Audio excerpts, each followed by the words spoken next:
श्री स्वामी समर्थ. तुमचं आपल्या स्वामी परिवारामध्ये खूप खूप स्वागत आहे आणि तुमचा आजचा दिवस खूप चांगला जाओ, येणारा प्रत्येक दिवस खूप चांगला जाओ आणि स्वामी महाराज तुमच्या सर्व चांगल्या इच्छा पूर्ण करोत आणि तुम्हाला नेहमी सुखात, आनंदात, ऐश्वर्यात ठेवो. आणि विचार चांगले असतील तर दररोज सुख मिळेल. जीवन ना भविष्यात आहे ना भूतकाळात. जीवन तर हे वर्तमान काळात या क्षणी. जे झाले ते चांगलेच आहे. जे होत आहे ते चांगलेच होत आहे. जे होणार आहे तेही चांगलेच होणार आहे. तुझं माझं खोटं मोठं असे मनात भेदभाव काढू नका. सगळं तुमचं आहे. तुम्ही सर्वांचे आहात. मन अशांत आहे आणि त्याला नियंत्रित करणे कठीण आहे, पण विशिष्ट अभ्यासाने मनाला वश करता येते. मनाच्या शांतीशिवाय या जीवनात कोणतीही गोष्ट संपन्न होत नाही. कोणताही माणूस जन्माला नाही तर त्याच्या कर्माने महान होतो. फळाची इच्छा न ठेवता काम करणे हेच खरे कर्म आणि ईश्वरचरणी समर्पित करणे हेच खरा धर्म. जेव्हा माणसाच्या गरजा बदलतात तेव्हा माणसाची पद्धत बदलते. शांत राहण्यापेक्षा दुसरा कोणताही मोठं उत्तर नाही आणि माफ करण्यापेक्षा दुसरी कोणतीही शिक्षा नाही. सतत संशय घेणारा माणूस या जगात नाहीतर कुठेच आनंदी राहू शकत नाही. मनाला नियंत्रित केलं तर तेच मन शत्रूप्रमाणे वागतं. कोणीच आपल्या कर्मापासून पळून जाऊ शकत नाही आणि कर्माची फळं भोगावीच लागतात. माणूस विश्वासाप्रमाणे असतो. जो जसा विश्वास ठेवतो तसा त्याचे व्यक्तिमत्व बनते. अति आनंदी असताना, अति दुःखी असताना कधीच निर्णय घेऊ नका. कारण या दोन्ही परिस्थितीत तुम्ही योग्य निर्णय घेऊ शकत नाहीत. ज्या माणसाकडे संयम असतो त्या माणसाच्या ताकदीची बरोबरी कोणच करू शकत नाही. माणूस नेहमी त्याच्या भाग्याला दोष देतो. हे माहीत असूनही की भाग्यापेक्षा मोठं त्यांचं कर्म आहे. त्या फक्त त्यांच्या सत्य असं सांगत नाही की मी सत्य आहे, पण खोटं नेहमी ओरडून सांगतो की मीच सत्य आहे. ज्याचा परिणाम चांगले कर्म नव्हे तर चांगले कर्म, ज्याचा उद्देश वाईट नसतो. पृथ्वीवर जसे ऋतू बदलतात तसेच माणसाच्या आयुष्यात सुख दुःख येत असतात. इंद्रिय आणि जाणिवेतून निर्माण होणारा आनंद दुःखाला कारणीभूत असतो. प्रेमाचा अर्थ असा आहे की सेवा करणे आणि सेवा करणे म्हणजे सतत आनंदी राहणे. जी गोष्ट तुम्हाला आवडत नाही ती तुम्ही दुसऱ्यांसाठी कधीच करू नका. माणसाचे हृदय पवित्र असणे तसेच त्यांचे प्रेमही पाझळू लागते. असे आपले श्री स्वामी समर्थ आपल्याला म्हणतात, भिवू नकोस, मी तुझ्या कायम पाठीशी आहे. श्री स्वामी समर्थ. यश मिळवणे सोपे नाही, पण मेहनतीसोबत यश मिळवण्यासाठी विचारांची गरज आहे. यासाठी नक्कीच हा संदेश तुम्ही ऐका. जेव्हा तुमच्या मनात एखादी गोष्ट थांबवण्याचा विचार येईल, तेव्हा विचार करा की तुम्ही सुरुवात का केली. लोकांच्या बोलण्यामुळे किंवा परिस्थितीमुळे निराश होऊ नका, कारण या दोघांचा तुमच्या प्रतिक्रियेशिवाय महत्त्व नाही. नेहमी लक्षात ठेवा, जर तुम्हाला तणाव हाताळता आला नाही तर यशही हाताळता येणार नाही. प्रत्येक दिवस हा तुमच्या आयुष्यात बदल करण्यासाठी मिळालेली नवीन संधी आहे. प्रत्येक दुःख आपल्याला एक नवा धडा शिकवतो आणि प्रत्येक धडा माणसाला बदलतो. स्वतःवर विश्वास ठेवणे हेच यशाचं मुख्य कारण आहे. स्वामींवर विश्वास ठेवा, सगळं नीट होईल. कदाचित आज नाही, पण येत्या काळात नक्की होईल. ही यश तुमची सावली आहे, तिला पकडण्याचा प्रयत्न करू नका. तिचा मार्ग चालत, ती आपोआप तुमच्या पाठीमागे येईल. लक्षात ठेवा, सावली तुमच्या पाठीमागे येते जेव्हा तुम्ही प्रकाशाच्या दिशेने चालता. आयुष्यात समस्या असतील तरच तुम्ही यशाचा आनंद घेऊ शकाल. जोपर्यंत जीवन आहे तोपर्यंत शिका, कारण अनुभव हे जगातील सर्वश्रेष्ठ शिक्षक आहे. आयुष्यात कितीही संघर्ष करावा लागला तरी मागे हटू नका, कारण जो संघर्षातून मार्ग काढतो तोच खरा विजयी असतो. जेवढा मोठा संघर्ष तितकाच तुमचा यश शानदार असेल. उठा, जागे व्हा आणि तोपर्यंत थांबू नका. जोपर्यंत तुम्ही तुमचे लक्ष्य प्राप्त करत नाहीत.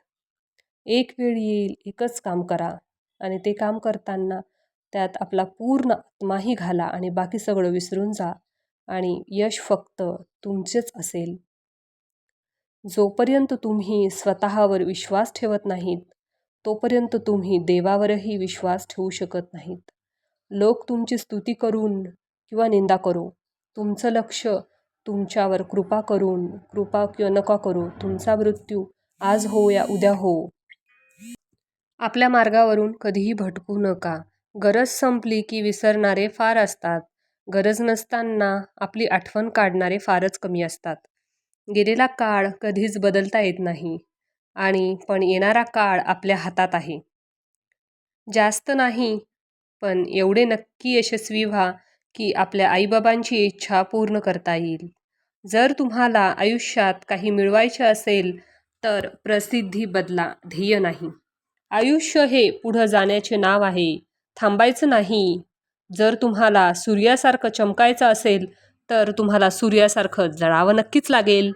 यश मिळवण्यासाठी लढावं लागतं आणि सोपं बनवण्यासाठी समजावं लागतं. संधी मिळत नाही तर मिळवावी लागते. तुम्ही जितकं कठीण काम कराल तितकंच यश तुमच्या मागे मागे येईल. यशाचं सिक्रेट म्हणजे कोणतीही गोष्ट हटके मार्गाने आणि जिद्दीने करा. यश म्हणजे अशी एखादी गोष्ट जी माहीत असणे, जी इतरांना माहीत नाही.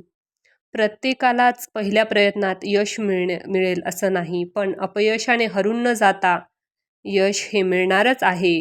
मी केलेल्या मेहनतीवर विश्वास ठेवा. आयुष्य म्हणजे पत्त्यांचा खेळ. चांगली पाने मिळणे आपल्याला हातात नसते, पण मिळालेल्या पानांसोबत चांगला डाव खेळणे यावर यश अवलंबून असते. जिंकणारे जिंकण्यासाठी खूप वेळा अगोदर हरलेले असतात, हे लक्षात असू द्या. एकदा गंगेला विचारण्यात आले, तुझ्या पाण्यात आंघोळ केली की सर्व पापे धुतले जातात. त्या सर्व पापांचे तू काय करतेस?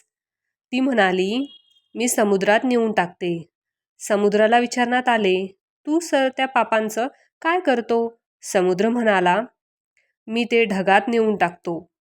ढगाला विचारले, तू त्या सर्व पापांचं काय करतो? तर ढग म्हणाला, मी ते पावसाच्या स्वरूपात पुन्हा त्यांच्या घरावर नेऊन टाकतो. लक्षात ठेवा, कालचक्र असेच आहे. तुम्ही जे करणार तेच तुम्हाला परत मिळणार. भगवंत जसा ठेवेल तसेच राहण्याचा प्रयत्न करा. समाधानी राहा. ठेवले अनंत तैसेची राहावे चित्ती, असू द्यावे समाधान. श्री स्वामी समर्थ. जय जय स्वामी समर्थ. अवधूत चिंतन श्री गुरुदेव दत्त. श्री स्वामी समर्थ. मित्रांनो, खूप जणांना असा प्रश्न पडतो की आम्ही मांसाहार करतो तर आम्ही स्वामी सेवा करावी की नाही?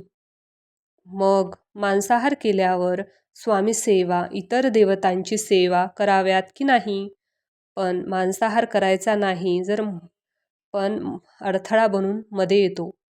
आपल्या सर्वांच्या मनात खूप साऱ्या प्रश्नांची वादळे निर्माण होतात. जसं की मांसाहार करतो, स्वामी सेवा कशी करावी? मी मांसाहार करत नाही, पण घरचे करतात. मी स्वामी सेवा करू शकतो की नाही? मांसाहार केल्या दिवशी सेवा करावी की नाही? किंवा ती कशी करावी? अशा प्रकारचे खूप सारे प्रश्न आपल्या मनात निर्माण होतात. त्यामुळे असे खूप सारे प्रश्न मनात असताना म्हणून सेवेत लक्ष लागणं थोडं कठीणच. त्यामुळे आपल्या मनात चालत असलेल्या महत्त्वाची प्रश्नांची उत्तरं आज आपण पाहणार आहोत. आपल्या सर्वांना स्वामी सेवा करायची असते, पण मांसाहार शब्दामुळे आपली बऱ्यापैकी मानसिकता नकारात्मक होते. आपल्या मनापासून वाटते की स्वामी सेवा करावी, दुसरीकडे आपण मांसाहार करतो. हा अशुद्ध भाव आपल्या मनात येतो. पण आपण जेव्हा शुद्ध शाकाहारी अन्न घेतो त्यावेळी आपल्या मनात कुठलीही शंका येत नाही. पण जेव्हा तुम्ही मांसाहार अन्न ग्रहण करता तेव्हा तुम्ही मानसिकदृष्ट्या स्वतःला अयोग्य समजता आणि त्याचमुळे आपल्या देवतेची, आपल्या स्वामींची सेवा करणे, भक्ती करणे अयोग्यच असते. जेव्हा घरात मांसाहार जेवण बनलेले असते तेव्हा घरातील वातावरण रोजच्या दिवसासारखे नसते. त्या दिवसात थोडासा बदल असतो. जर तुम्ही लक्ष दिले तर ते तुम्हाला नक्की जाणवेल. त्या दिवशी घरात अशांतता वाढते, घरात वादही होतात. म्हणून मांसाहार हा स्वामीसेवेतील अडथळा होऊ शकतो. पण मग यावर उपाय काय आहे? जेव्हा तुम्ही मांसाहार अन्न ग्रहण केले असेल त्यावेळी स्वामी सेवा न केलेलीच बरी. तसेही स्वामी भक्त सेवा करणारही नाहीत. पण एक गोष्ट लक्षात असू द्या, आपला तो दिवस स्वामी सेवाविना वाया गेला असेल असे समजावे. कारण गुरुचरित्र ग्रंथात असे लिहिलेले आहे, ज्या दिवशी पुण्य घडलेला आहे तो दिवस गेला वाया, तया यमाशी करुणा नाही करावी पुण्यतः. या वाक्याचा अर्थ असा की ज्या दिवशी आपल्याला हातून पुण्य घडणार नाही तो दिवस वाया गेला असं समजा. पण त्या यमाला दया नसते, त्यामुळे तात्काळ पुण्य करावे लागते. मग या मांसाहारामुळे तो आपला एक दिवस वाया गेलेला असतो. पण एवढे मात्र नक्की आहे, हाच सगळे आपल्या मनातील विचार झाले. पण आपल्या मनालाच प्रश्न करायचा की स्वामी सेवा करतो, मी स्वामींना आवडत असेल. यात कोणीही अंधश्रद्धेशी संबंध जोडू नये हीच विनंती. जेव्हा आपले मन शांत असते तेव्हा ते खूप शक्तिशाली असते. अनंत कोटी ब्रह्मांड नायक राजाधिराज योगीराज परब्रह्म सच्चिदानंद अवधूत चंतन भक्त्य वात्सल्य भक्ताभिमानी कलकोटी निवासी श्री स्वामी समर्थ महाराज की जय. मित्रांनो, भिवू नकोस, मी तुझ्या पाठीशी आहे. हे वाक्य वाचलं, ऐकलं की स्वामी समर्थांची मूर्ती डोळ्यासमोर उभी राहते. श्री दत्तगुरूंचा अवतार मानण्यात येणाऱ्या स्वामी समर्थांना अनेक भक्त आहेत. कर्म करत राहायचं, त्याचं फळ कधी ना कधी मिळतेच. हे मनात स्वामींच्या भक्ती करणाऱ्या लीन होणाऱ्या भक्तांना नेहमीच संकटातून तरतात असा विश्वास भक्तांना. कितीही संकट आली, स्वामींचे नामस्मरण केल्याने आणि स्वामींनी सांगितलेले जीवनाचे सार लक्षात घेऊन वागल्याने नक्कीच जीवनाचे सार्थक होते. स्वामी समर्थांची अगाध महिमा आणि त्यांच्या अवतारामध्ये त्यांनी केलेले कार्य अफाट आहे. रोजच्या जगण्यात आपण कसेही जगतो, पण आपल्या आयुष्यात काय बरोबर आहे आणि काय चूक आहे या गोष्टी ठरवणे अत्यंत गरजेचं आहे. श्रीमंतीचा गर्व नको, स्वाभिमानाने जगा, मीपणा सोडा, सर्वांशी प्रेमाने वागा, मन परमेश्वराच्या चिंतनात गुंतवा, थोड्या मोठ्यांचा आदर करा, कर्मावर स्वामींवर विश्वास ठेवा. कितीही संकट आली तरी त्यातून बाहेर या. हातावरील रेषेत दडलेले भविष्य पाहू नका. हातात काम आणि मुखात स्वामी नाम ठेवा. एखादी भेट तेव्हाच शुद्ध असते जेव्हा ती शुद्ध मनाने चांगल्या व्यक्तीला योग्य वेळी योग्य ठिकाणी निस्वार्थपणे दिली जाते. विनाकारण चिंता आणि भीती एखाद्या रोगाप्रमाणे आहे, जी तुम्हाला आतून पोखरून टाकते. स्वामी म्हणतात, जीवन भविष्य आहे न भूतकाळात आहे. जीवन तर या क्षणी वर्तमान काळात आहे. जे झाले ते चांगलेच झाले, जे होत आहे ते चांगलेच होत आहे, जे होणार आहे तेही चांगलेच होणार आहे. तुम्हाला जे मिळते ते तुमच्यासाठी योग्य आहे की नाही हे तुम्हाला माहिती नाही, मात्र मला म्हणजे स्वामींना नक्कीच माहिती आहे. जे तुमच्यासाठी चांगलं आहे तेच करा. प्रत्येक गोष्ट मनासारखी घडली असती तर जीवनात दुःख उरले नसते. दुःखच जर उरले नाही तर सुख कोणाला कळले नसते.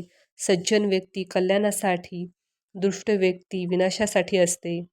धर्मस्थापनेसाठी युगयुगाने प्रत्येक युगात जन्म घेत आलो आहे. मृत्यूनंतर जे काही काढून घेतले जाईल तो संसार असेल, पण मृत्यूनंतर चितेच्या ज्वालासोबत लपटून येईल ते तुमचे कर्म असतील. मी तुमच्या सोबतच असेल. एक शब्द आहे नशीब, याच्याशी लढून बघा. हरला नाहीत तर बघ सांगा. अजून एक शब्द आहे स्वामी. आता बोलून तर पहा, मनासारखे नाही झालं तर सांगा. जेव्हा जेव्हा तुला माझी गरज असेल तेव्हा तेव्हा तुझ्यासाठी नक्कीच धावून येईल. विश्वास ठेव. आणि माझा जो हात पकडतो त्याला कधी ना कधी कोणाची पाय पकडायची गरज भासत नाही. तुझ्या अंतरात्म्यात आहे मी, तुला हरू देणार नाही. या कलियुगात तुला एकटे पडू देणार नाही. तू कर्म कर. सुखी आणि यशस्वी जीवनासाठी आचार्य चाणक्याने नीतिशास्त्रामध्ये विविध सूत्र सांगितलेले आहेत. जे लोक या नीतीचे पालन करतात त्यांच्या जीवनातील सर्व समस्या नष्ट होतात. आचार्य चाणक्यांनी एका नीतीमध्ये 3 अशा लोकांबद्दल सांगितले आहे. त्यांचे भले करूनही आपल्याला दुःख मिळण्याची शक्यता असते. चाणक्य नीतीनुसार 3 लोकांपासून दूर राहण्यास आपले हित आहे. एखाद्या मूर्ख व्यक्तीला उपदेश देऊ नये. मूर्ख व्यक्ती नेहमीच प्रत्येक गोष्टीसाठी चुकीचा तर्कवितर्क करत असते. यांना समजून सांगणे खूप कठीण असते. एखाद्या श्रेष्ठ व्यक्तीसुद्धा एखाद्या मूर्खाला विद्वान बनवू शकत नाही. यामुळे मूर्ख लोकांसमोर ज्ञानाच्या गोष्टी करू नये. अन्यथा आपल्यालाच मानसिक ताणाला सामोरे जावे लागू शकते. वाईट स्वभावाची स्त्री. एखादी वाईट स्वभावाची असेल, तिला फक्त पैशांचा मोह असेल, तर पुरुषाने अशा स्त्रीपासून दूर राहावेत. समजूतदार पुरुष तोच आहे जो अधार्मिक स्त्रीपासून दूर राहतो. धर्माच्या मार्गावरून भटकलेल्या स्त्रीचे भरणपोषण केल्यानेही यश प्राप्त होत नाही. वाईट स्वभावाच्या स्त्रीचा संपर्क राहिल्यास कुटुंब आणि समाजात अपयश प्राप्त होते. विनाकारण दुःखी व्यक्ती. जे लोक विनाकारण दुःखी राहतात ते नेहमी देवाला दोष देत राहतात आहेत. त्यात सुख सुविधामध्ये संतुष्ट राहत नाहीत. इतरांचे सुख पाहू शकत नाहीत. अशा लोकांपासून नेहमी दूरच राहण्यामध्ये शहाणपण आहे. हे लोक नेहमी दुःखी राहतात आणि जो या व्यक्तींच्या संपर्कात येतो त्यालाही या व्यक्ती सांगून दुःखी करतात. त्यामुळे स्वामी आपल्याला म्हणतात, भिवू नकोस बाळा, मी तुझ्या पाठीशी आहे. तू तुझं कर्म करत राहा, मी सदैव तुझ्या पाठीशी राहतो. सुखी आनंदी जीवनासाठी गीतेतील हे 5 उपदेश अत्यंत उपयुक्त आहेत. गीतेतील हे 5 उपदेश अत्यंत उपयुक्त. 1. कर्म हाच अधिकार. 2. कोणाचाही द्वेष करू नका. 3. कर्म करत राहणे अत्यंत आवश्यक. 4. संयम आणि नियंत्रण आवश्यक. 5. श्रद्धा आणि सबुरी विश्वास ठेवा. मित्रांनो, हजारो वर्ष लोटली तरी गीता ज्ञानाचे महत्त्व कमी होताना दिसत नाही. कलियुगातही गीता तितकीच महत्त्वाची असल्याचे दिसून येते. सुखी आणि आनंदी जीवनासाठी नक्कीच गीता वाचा. मित्रांनो, गीता वाचत जावी. तसे अर्जुनाने जागा आपण नकळत घेतो आणि आपल्याला सतावणाऱ्या बऱ्याच प्रश्नांची उत्तरं भगवान श्रीकृष्ण मार्गदर्शन करत असतात. तुमच्या जीवनात तुम्हाला कुठलेच विचार सतावत असतील तर, कोणते उत्तर मिळत नसेल तर, आयुष्यात कुठले कोडे सुटत नसेल तर नक्कीच गीता वाचून तुमचे सर्व प्रश्नांची उत्तरे सुटतील आणि तुम्ही स्वतःला अर्जुनाच्या जागी समजलं आणि नकळत भगवंताकडून तुम्हाला तुमचे उत्तर मिळेल. आणि आपण देखील त्याच अर्जुनाप्रमाणे आपल्या कुरुक्षेत्रावर अपेक्षित कर्तव्य लढा देणे करिता उत्साहाने तयार होतो. गीतेमध्ये काही उपदेश अत्यंत उपयुक्त असल्याचे म्हटले जाते. नेमके काय म्हटले जाते जाणून घेऊया. चला तर मग. सगळ्यात पहिला, कर्म हाच अधिकार. तुझा अधिकार केवळ कर्म करण्याचा आहे, त्याच्या फळांवर नाही. म्हणून तुझा कर्म करण्याचा उद्देश फळप्राप्ती हा नको. कर्म न करण्यामध्येही तुझे आसक्ती नको. याचा अर्थ असा की मनुष्याने भविष्याची चिंता सोडून केवळ वर्तमानातील आपल्या कर्मावर लक्ष केंद्रित करावे. वर्तमानात मेहनत, परिश्रम घेतले तर भविष्यात फळप्राप्ती होईल. म्हणजेच आता काम केल्यास भविष्यात सुखी, समाधानी, आनंदी जीवन जगता होऊ शकते, असे सांगितले जाते. कोणाचाही द्वेष करू नका. भगवंत म्हणतात, असा मनुष्य जो अत्यानंदित होत नाही, द्वेष करत नाही, शोक करत नाही आणि जो कधीही कामना करत नाही, तसेच शुभ आणि अशुभ संपूर्ण कर्माचा त्याग करतो, तोच भक्तियुक्त भक्त मला अतिप्रिय आहे. याचा अर्थ असा की एखादी कार्य मनाप्रमाणे पार पडल्यानंतर अति आनंदित होता कामा नये. अशाने चूक होण्याची अधिक शक्यता असते. तसेच आपले कार्य यशस्वी ठरले म्हणून कोणाचाही द्वेष आणि ईर्ष्याही करू नये. मानसिक शांतता आणि प्रसन्नता ठेवण्यासाठी याचा उपयोग होऊ शकतो. नंबर 3, कर्म करणे अत्यावश्यक. निसंदेह कोणताही मनुष्य कोणतेही काळात कर्म केल्याशिवाय क्षणभरही राहू शकत नाही. कारण मनुष्य नैसर्गिक गुणाने कर्म करत राहण्यासाठी बाध्य आहे. त्याचाच अर्थ असा की पृथ्वीवर जन्म घेतल्यानंतर मनुष्य कोणते न कोणते कार्य करण्यासाठी बांधील आहे. प्रत्येक व्यक्तीचे काहीतरी विशिष्ट वेगळेपण आहे. आपल्यातील प्रतिभा ओळखून कार्य करत राहणे उपयुक्त ठरेल. आवडीच्या कामाचा आनंद मिळतो आणि यश आणि प्रगतीचे मार्ग प्रशस्तही होऊ शकतात. पर्यायाने सुख आणि आनंदाची अनुभूती मनुष्य घेऊ शकतो. 4 संयम आणि नियंत्रण आवश्यक. मनुष्य हा वरवर इंद्रियांवर नियंत्रण मिळवण्यासाठी भासवत असतो. मात्र मनातून तो त्यांचेच चिंतन करत असतो व त्याविषयी विचार करत असतो. तो दांभिक मानला जातो. याचा अर्थ असा की दिखाऊपणा करणारा व्यक्ती असत्यवचनी आणि कपटी असल्याचे म्हटले जाते. खऱ्या अर्थाने इंद्रियांवर नियंत्रण मिळवण्याची कला अवगत करता आली पाहिजे. इंद्रियांवर नियंत्रण म्हणजे अपेक्षा, आशा, इच्छा, आसक्ती यांच्यावर नियंत्रण मिळवणे. असे केल्याने समाधान, खऱ्या निखळ आनंदाची अनुभूती घेणे शक्य होऊ शकते. श्रद्धा, सबुरी, विश्वास ठेवा. जो मनुष्य परमेश्वरास्वरूपाचे योगशक्तीचे तत्त्व जाणतो तो निश्चल भक्तियोग्य युक्त होतो, या कोणतीही शंका नाही. याचाच अर्थ असा की जो मनुष्य ईश्वरी शक्तींचा मनापासून स्वीकार करतो आणि परमात्म्यावर संपूर्ण श्रद्धा ठेवून भगवंत त्याचे कधीही वाईट होऊ देत नाहीत. श्री स्वामी समर्थ. जय जय स्वामी समर्थ. माणूस एकटाच जन्माला येतो आणि एकटाच मरतो. माणूस एकटाच जन्माला येतो आणि एकटाच मरतो. तो आपल्या कर्मानुसार आनंद दुःख भोगून नरकात किंवा स्वर्गात जातो. दान दारिद्र्य नष्ट करते. चांगली वागणूक समस्यांना नष्ट करते. ज्ञान अज्ञानांना नष्ट करते आणि आत्मविश्वास भीतीला नष्ट करते. कोणाच्या वाईट काळात त्याच्यावर हसण्याची चूक करू नका. कारण काळ नेहमी चेहरा लक्षात ठेवतो. ज्या व्यक्तीला तुमचे मोल नाही त्या व्यक्तीसमोर तुमच्या प्रेमाची कबुली देऊ नका. अशी व्यक्ती तुमच्या प्रेमासोबत तुमच्या भावनाही चिरडून टाकते. बुद्धिमान आणि शांत राहतात. शहाणी माणसं बोलतात आणि मूर्ख वाद घालतात. बुद्धिमान व्यक्ती एक पाय उचलल्याने दुसरा स्थिर ठेवतात. त्याचप्रमाणे पुढचे ठिकाण पाहिल्याशिवाय पहिले स्थान सोडू नका. कमजोर व्यक्तीशी केलेले शत्रुत्व जास्त त्रासदायक असते.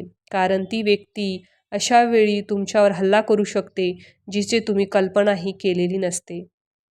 एखाद्याकडे शक्ती नसूनही मनाने हरत नाही. त्याला हरण्याची ताकद कोणाकडेच नसते. सिंहाला जंगलाचा राजा घोषित करण्यासाठी कोणतीही सभा केली जात नाही. तो स्वतःचे गुण पराक्रमाने राजा होतो.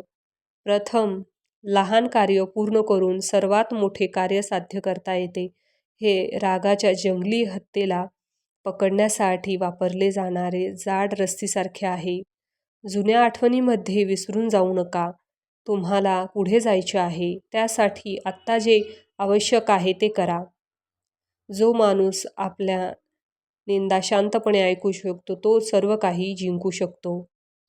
जे लोक इतरांच्या आपले गुपित सांगतात त्यांची नेहमी फसवणूक होते. सोन्याचे 4 प्रकार परीक्षण केले जाते: उजळणे, तोडणे, गरम करणे आणि मारणे. त्याचप्रमाणे माणसाला त्याग, गुण, वागणूक आणि आचरण या 4 गोष्टींचे परीक्षण केले जाते. जसे एक दारू पिणाऱ्या व्यक्तीला बरोबर किंवा चूक याची जाणीव नसते, त्याचप्रमाणे स्वार्थी व्यक्तीला बरोबर किंवा चूक समजत नाही. सर्वात मोठे गुरुमंत्र हा आहे की कधीही आपले रहस्य कुठेही सामाजिक करू नका. ते तुम्हाला नष्ट करते. सोडून द्यायला शिका. हा असाच वागला, तो तसाच वागला, हा असं बोलला, त्याने विश्वासघात केला, त्याने धोका दिला. अरे किती त्रास करून घ्यायचा? कोण कसं वागलं हा विचारच स्वतःला त्रास करून घेण्यापेक्षा आपण पुढे कसं वागायचं याचा विचार करा. आपण कुठे चुकलो याचा अभ्यास करा. त्याच्या चुका तिथे सोडून द्या आणि या आयुष्याच्या पुढच्या प्रवासाला सुरुवात करा. भिवू नका. मी तुझ्या पाठीशी आहे. सदैव प्रामाणिकपणाने आपले कार्य करत राहा. अरे बाळा, उदार असशील तर माझे नाव घे, दुःखी असशील तर माझे ध्यान घे, मार्ग भेटत नसेल तर माझे विचार घे, एवढ्याने देखील समाधानी नसशील तर अक्कलकोटाची वाट घे. तुझ्या अंतरात्म्यात आहे मी, तुला हरू देणार नाही, या कलियुगात तुला एकटे सोडणार नाही. जी झुंज तू खेळतो आहेस मनाशी, त्यात तुला मार्ग दाखवत राहणार मी. सुखात हवे आहे असा अट्टहास करू नकोस. प्रत्येक परिस्थितीत सुख लपलेले आहे. दुधात दही लपलेले असते, तसेच तुझ्या कर्माच्या घुसळून लपलेले सुख बाहेर येईल. अरे बाळा, काय तुझा आमच्यावर विश्वास नाही? मन एकटाच झुरतात बसण्यापेक्षा आमच्याला हाक का मारत नाहीस? मी आहे ना तुझ्या सोबत नेहमी. सूर्य बोलत नाही, त्याचा प्रकाशच त्याचा परिचय देतो. तसेच स्वतःबद्दल काही बोलू नका. फक्त उत्तम कर्म करत राहा. यानंतरच लोक तुमचा परिचय सर्व जगाला देतील. अडचणीत जीवनात असतात, मनात असतात. ज्या दिवशी मनावर विजय प्राप्त होईल, तेव्हा आपोआप अडचणीतून बाहेर पडण्याचा मार्ग सापडेल.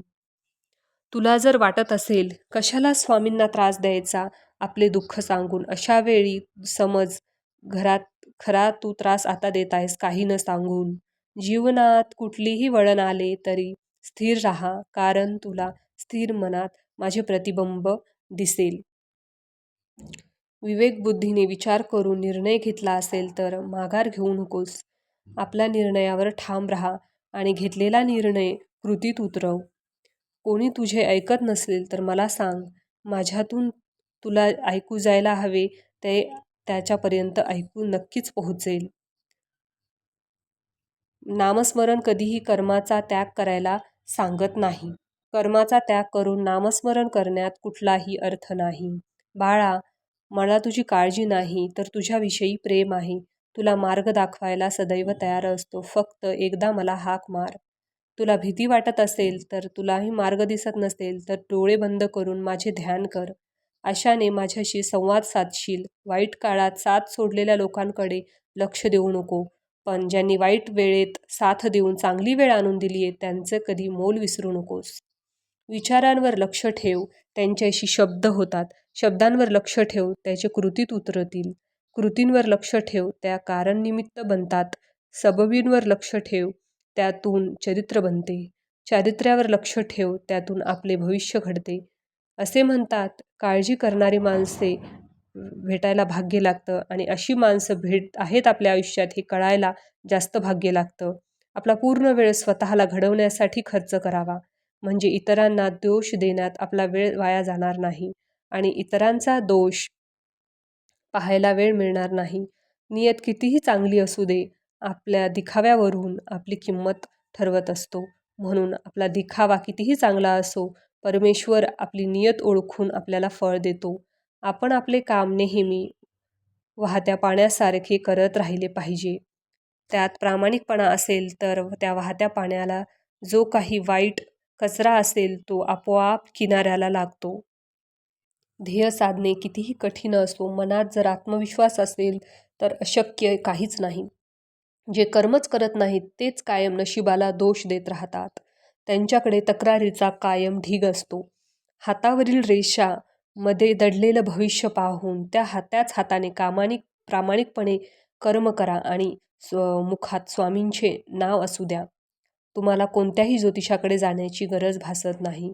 तू कर्म करत राहा, फळाची अपेक्षा न करता.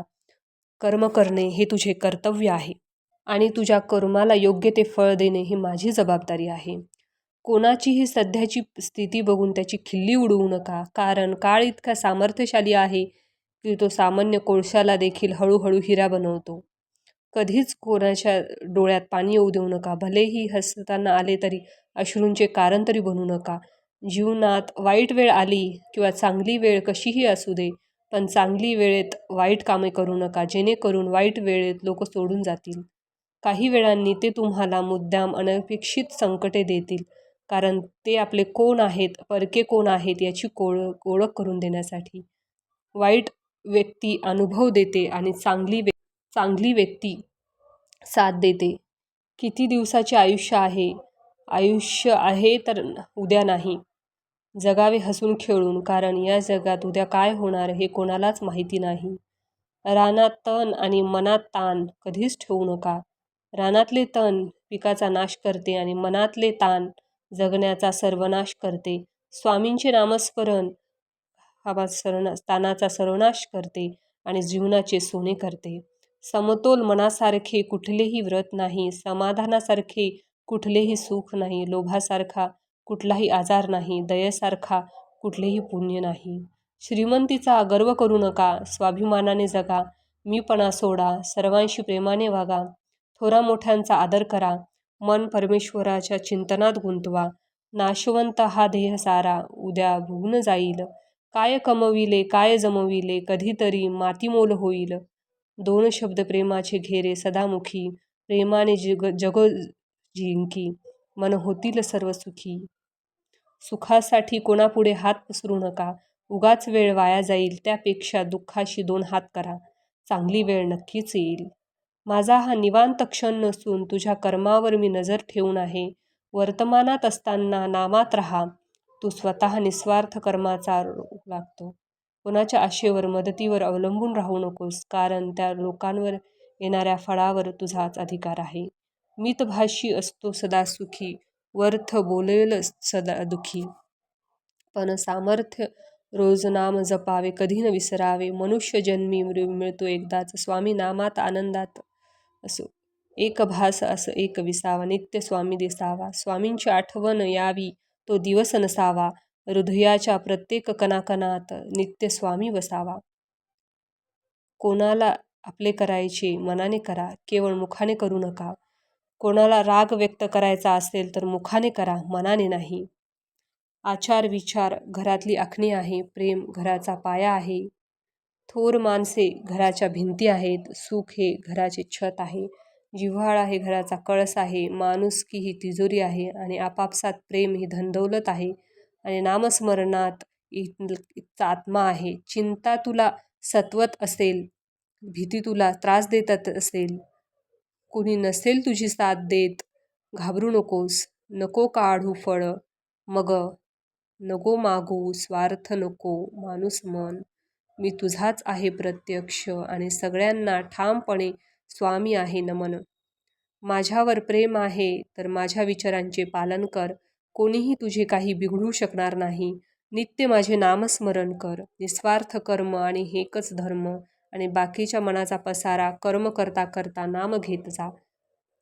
मन ना उरे नाही पसारा. दुसऱ्यांच्या ताटातले हिसकावून घेणे तर आपल्या ताटातले दुसऱ्यांना देणे हे खरे समाधान, ही नियती आहे. हिसकावून खाणारा सुखी होत नाही आणि वाटून खाणारा कधी दुःखी होत नाही. मी माझ्या भक्तांना पाठबळ नेहमी देत असतो. ज्यांनी मला जाणले त्यांना हे कळले आणि ज्यांनी मला नाही कळले त्यांना आजवर आपण गमावले. अतिउच्च शिखराकडे पोहोच, पण जगाने तुझ्याकडे पाहावे म्हणून नाही, तर तुला जगाकडे नीट पाहता यावे म्हणून. माझे निष्पाप भक्त आणि भिन्न नाही, म्हणून अक्कलकोट माझ्या भक्तांचे हृदय आणि त्यांचे हृदय माझे शाश्वत धाम. माझे सच्चे भक्त कोणाला दुखावत नाहीत, कारण त्यांना माहिती आहे की समोर स्वामीच आहेत, जे साधक दाखवत नाहीत, निस्सिंह प्रेम करतात. खऱ्या अर्थाने मी त्यांच्या पुढे चालत असतो. भक्तांच्या हाकेचा मी आधी तयार असतो, पण त्यांचा विश्वास हाकेला धावतो, म्हणून मी त्यांच्या हाकेची वाट बघत असतो. भक्त जरी मला स्वामी म्हणत असल्या, खऱ्या अर्थाने तेच स्वामी आहेत, कारण त्यांच्या स्वामध्ये मीच आहे. तुम्हाला वाटते तेवढे जीवन खरे नाही. तुमच्या निस्वार्थ कर्मकर्त्याने सहज शक्य आहे. नुसते स्वामी स्वामी म्हणता. आजचा व्हिडिओ कसा वाटला ते नक्की सांगा आणि कमेंट करा. श्री स्वामी समर्थ. स्वामी आपल्या नेहमी पाठीशी आहेत. फक्त आपण आपले कर्म चांगले ठेवत राहायचे, कोणाचा वाईट विचार मनात आणायचा नाही. कारण का आपण जर आपले कर्म चांगले ठेवले आणि आपण आपले रोजची कामे व्यवस्थित केली तर स्वामी महाराज आपल्या नेहमी पाठीशी राहतात. जर आपल्या घरात कोणाला जॉब लागायचा असेल, कोणाचं लग्न राहिलं असेल, तर आपण फक्त स्वामींची सेवा करायची, बाकी सर्व स्वामी पाहून घेत असतात. कारण का स्वामींनीच आपल्याला जन्माला घातले. त्यामुळे आपलं फक्त कर्तव्य आहे स्वामींची सेवा करणं, स्वामींचे नामस्मरण करणं आणि आपले कर्म करणं. त्यामुळे स्वामी सगळं पाहून घेतील. त्यामुळे आपण चिंता करायची नाही. स्वामींवर सगळं सोडून देऊन फक्त स्वामी सेवा करायची आणि आपले कर्म करायचे. स्वामी म्हणतात, भिवू नकोस, मी तुझ्या पाठीशी आहे. आणि हे वाक्य नेहमी लक्षात ठेवायचं. जेव्हा जेव्हा आपल्याला भीती वाटते, काळजी वाटते, तेव्हा स्वामींचं नामस्मरण करायला विसरू नका. कारण का स्वामी आहेत तर आपण आहोत आणि स्वामींची सेवा म्हणजेच आपलं एक मोठा धर्म आणि कर्म आहे आपलं. कारण का स्वामी सेवेत सगळं आलं. स्वामींचं नामस्मरण, स्वामींची पूजा, स्वामींचं स स धन्यवाद. एवढं बोलून मी माझा आजचा व्हिडिओ स्वामींच्या चरणी रुजू करते. आजची सेवा स्वामींच्या चरणी रुजू करते आणि तुम्ही नक्कीच मला सांगा कमेंटमध्ये की तुम्हाला काय काय स्वामी अनुभव आले. ते मला ऐकून चांगलं वाटेल किंवा मी माझ्या पुढच्या व्हिडिओमध्ये तो स्वामी अनुभव नक्कीच सांगेल. श्री स्वामी समर्थ. जय जय स्वामी समर्थ.